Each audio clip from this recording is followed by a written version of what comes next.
Bien, Alfredo, ¿qué tal? ¿Cómo te va? ¿Qué tal? ¿Cómo estás, Ricardo? Revolucionando el gallinero, combatiendo al capital con el Fondo Monetario Internacional. Ese título lo hemos puesto, vamos a hacer una referencia a las consecuencias que tiene para una estructura política como es el Frente de Todos, la decisión del gobierno, que era, yo diría un poco, me parece que era predecible. Nosotros en el programa anterior dijimos, permíteme que me haga un poco de propaganda, de que mi impresión era que el gobierno iba hacia un acuerdo y que Argentina iba a ceder algo. Por ejemplo, cuando Guzmán le explicó a los gobernadores que el sendero de ajuste fiscal terminaba en 2027 con equilibrio, en el programa dijimos, bueno, a lo mejor se viene a 2025. Sí. ¿Y qué es lo que efectivamente ocurrió, no? Sí. Bueno, ya vamos a hablar un poco de eso, que la primera aclaración que hay que hacer es que el gobierno no ha hecho un acuerdo. No, es un preacuerdo, es una carta de intención. Se llama entendimiento. Entendimiento. Después del entendimiento vendrá el acuerdo con el staff del fondo y la carta de intención, y eso se elevará al directorio del fondo para que lo apruebe. Pero así es referencia a que, bueno, esto tuvo una consecuencia política muy importante. Sí. Fíjate que nosotros habíamos mencionado en el programa pasado que Claudio Lozano, que forma parte del gobierno y que es de un partido que está dentro del Frente de Todos, había dicho el acuerdo del fondo fracasó, no hay que pagar nada, hay que judicializar en algún lugar internacional esto y buscar los responsables y no pagar nada, ¿no? Digamos de paso a los televidentes que intentamos hablar con Claudio, Lozano para ver cómo veía esto. Yo la verdad dio una nota a Clarín hoy. Sí, yo la verdad la pregunta que le iba a hacer era, Claudio, ¿va a renunciar? Porque después de una afirmación como la que hizo, que decía que había una complicidad con hechos delictivos, bueno, no es fácil. Claro. Se lo preguntaron hoy y él dijo que no, que de todos modos estaba conforme con la actividad del Banco Nación y que esto formaba parte del debate democrático. Pero bueno, volvamos a lo otro. Más peso tiene que el hijo de Cristina, Máximo, haya anunciado con una carta, es una familia que tiene una cierta tendencia epistolar, sí. Una carta diciendo que dejaba la presidencia de bloque, ¿no? Y bueno, esto ha generado todas estas discusiones. ¿Sabés por qué? ¿Sabés por qué digo que el autor intelectual de todo esto es Cristina Kirchner? Porque no tuvieron hasta la inteligencia de usar otro elemento que no fuera una carta. Está bien. ¿Entendés? Pero sí, por la edad de Máximo debería haber usado un email, ¿no? Pero bueno, digamos, se habla mucho. Yo estuve leyendo la carta que hizo con algún detenimiento, el comunicado, y me gustaría señalarte un par de contradicciones, no para entrar en análisis político, que se lo dejo a los que se dedican a eso, sino porque eso qué consecuencias puede tener en lo económico. Yo le voy a pedir al director si podemos poner una primera diapositiva que preparé para señalar una contradicción, digamos. Fíjate vos, allí dice que la decisión nació de que no comparte ni la estrategia utilizada y mucho menos los resultados obtenidos en la negociación con el fondo, llevada adelante además exclusivamente por el Gabinete Económico y un grupo negociador que responde y cuenta a la absoluta confianza del presidente de la Nación. Es decir, lo que dice Máximo ahí dice, yo no tengo nada que ver, no estoy de acuerdo con cómo lo encararon y estoy más en desacuerdo todavía con los resultados. Ahora, en otra parte dice, es mejor dar un paso al costado para que de esa manera él, se refiere al presidente, puede elegir a alguien que crea, y fíjate lo que dice ahí, en este programa del Fondo Monetario Internacional. Es decir, ahí claramente dice, este es del fondo, es un plan del fondo, yo ya le había advertido que no estaba de acuerdo, y bueno, entonces me voy de la presidencia del bloque, ¿no es cierto? Porque, bueno, no es cualquier bloque, es el bloque del oficialismo, y él cree, y ahí está la otra placa, que dice, que me preguntan qué hago, dice, bueno, llamo las cosas por su nombre, no hablen de dura negociación, porque no fue, y mucho menos hablar de beneficios que no hay. Dice, permaneceré dentro del bloque para facilitar la tarea del presidente y su entorno. Entonces ahí yo digo, hay una contradicción fuerte entre la crítica, decir, me retiro porque no estoy de acuerdo con esto, y el hecho de decir, pero me quedo para ayudarle al presidente, para hacerle viabilizarle las cosas al presidente.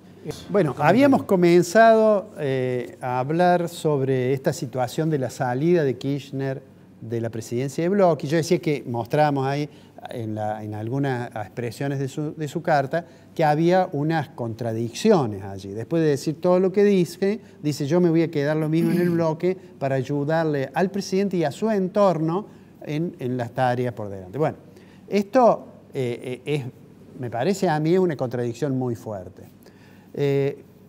No me imagino yo a Máximo Kirchner votando a favor a algo que ha dicho que no está de acuerdo. En ese sentido me parece más honesto lo de Esper, más allá de que uno pueda tener diferencias con la idea que él tiene de cómo tendría que ser el acuerdo, pero digo, él dice, si me presentan esto como está, como yo creo que es un mamarracho, yo no lo voto, voto en contra.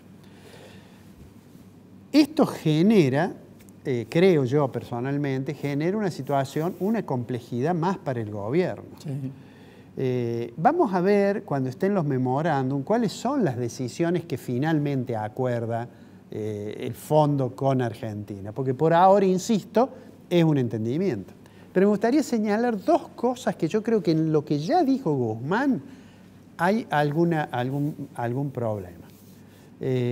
Con lo cual no quiero con esto darle la razón a ninguno de los que está opinando en contra del entendimiento. En realidad yo creo que la decisión de Máximo Kirchner, me parece a mí, respetando su investidura y demás, siendo miembro de un gobierno como es él, a mí me parece una irresponsabilidad que se corra y lo deje un poco solo al gobierno. Total. Yo creo que hacía falta hacer el entendimiento y que hacía falta el acuerdo, lo hemos dicho muchas veces, porque si no era un salto al vacío. Ahora habrá que ver bien digamos, la letra chica. Hay dos cositas de las que han dicho hasta ahora que sí me gustaría señalar y las vamos a seguir en las próximas semanas. Una de ellas, que se la pregunté a José Luis Esper, es ¿cómo es esto de la tasa de interés real positiva? Es decir, de una tasa de interés que sea más alta que la inflación. El argumento de eso, ¿cuál es? Fomentar el ahorro en moneda local, en pesos. Ahora, si tenemos inflación del 50%, ¿alguien se imagina una tasa de interés de 60? Es complicado. Pero además, esto ha sido dicho junto con la expresión Argentina va a seguir creciendo, ¿no? Entusiasmado por el rebote del año pasado y porque el fondo dice que este año vamos a crecer 3%. Ahora, todos sabemos, cualquiera que estudie economía, que si la tasa de interés real empieza a subir, y es positiva, muy alta, eso afecta el nivel de actividad, o sea que desacelera un poco el crecimiento. Genera especulación.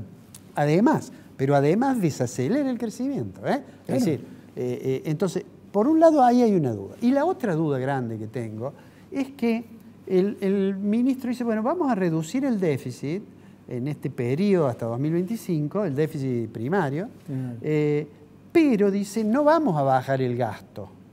Vamos a lograrlo aumentando los ingresos por dos vías, mejorando la administración fiscal, digamos, por una parte, y creciendo el producto por otra, ¿no? Uno podría agregar, además les va a ayudar la inflación a lo mejor. Pero digo, de todos modos, cuando uno mira que es gradual esa reducción del déficit, y mira qué dicen sobre la política monetaria, dicen vamos a reducir significativamente la asistencia al tesoro del Banco Central. Sí. Y entonces a mí me parece que ahí puede haber un problema, habría que ver, vamos a ver cuando lo publiquen a los acuerdos, los detalles, pero allí hay un problema de, yo diría, de coordinación entre la política fiscal y la política monetaria, entre el comportamiento del gasto público y de los ingresos y la asistencia del tesoro. Ahí me parece que hay dos puntos complicados. Termino con esto, en esta columna que hemos interrumpido un poco. Lo resumo en tres cosas. Primero, hacía falta, digamos, de alguna forma evitar un salto al vacío. Segundo, no me parece responsable la actitud del presidente del bloque de la mayoría. Tercero, le aumenta la responsabilidad a la oposición para tratar de que finalmente Argentina se encauce de alguna manera en una economía un poco más razonable que lo que hemos vivido hasta el presente. ¿Vos no crees que por casualidad la decisión de Kirchner le tira a la oposición la responsabilidad de aprobar el acuerdo? No, bueno, de hecho ha habido varios miembros de la oposición que han dicho, bueno, lo tenemos que ver y no me parece mal si después de analizarlo y si resulta ser un acuerdo interesante, bueno para Argentina, me parece que deberían aprobarlo al margen de que sean de la oposición o del oficialismo. A mí no me cierran varias cosas del tema del acuerdo, inclusive lo que decía Esper con respecto a los próximos años, a los compromisos que Argentina va a tener que pagar en los próximos años. Es decir, yo personalmente, conociendo la historia argentina, no descarto de que dentro de 3 años el próximo gobierno que asuma tenga que pedir un waiver, como se dice, o si no de lo contrario, un nuevo refinanciamiento de deuda. Bueno, es probable, pero eso no es una cuestión, digamos, terrible. Digamos, si se llega a una situación en la cual solo se puede pagar una parte de la deuda y se puede hacer un rollover sobre el resto, bueno, seguramente se hará. Pero me parece que la preocupación son los próximos 2 o 3 años. Después, por supuesto, lo que vos decías es cierto, la carga que va a tener que afrontar Argentina es muy alta, lo cual hace mucho más importante algo que siempre hemos dicho, y es que la Argentina sea capaz de generar un sector exportador, además de que tiene un sector muy competitivo, que es el que le trae las divisas en el sector agropecuario, un sector exportador que permita aumentar los excedentes, porque el año pasado tuvimos 15.000 millones de dólares de saldo de balance de comercio y sin embargo no tenemos reserva. Decía, hace falta que las exportaciones seguramente pasen los 100.000 millones. Sí. Lo curioso de todo esto, como para cerrar, es decir, sanatizaron al fondo. Sí, bueno. Y van a recibir plata del fondo. Claro, por eso digo que al margen de los discursos, por eso yo a la columna le decía en broma, por lo que dice la marcha peronista, combatiendo al capital, punto suspensivo, con el Fondo Monetario Internacional. Alfredito, nos encontramos la semana que viene. La semana que viene nos vemos.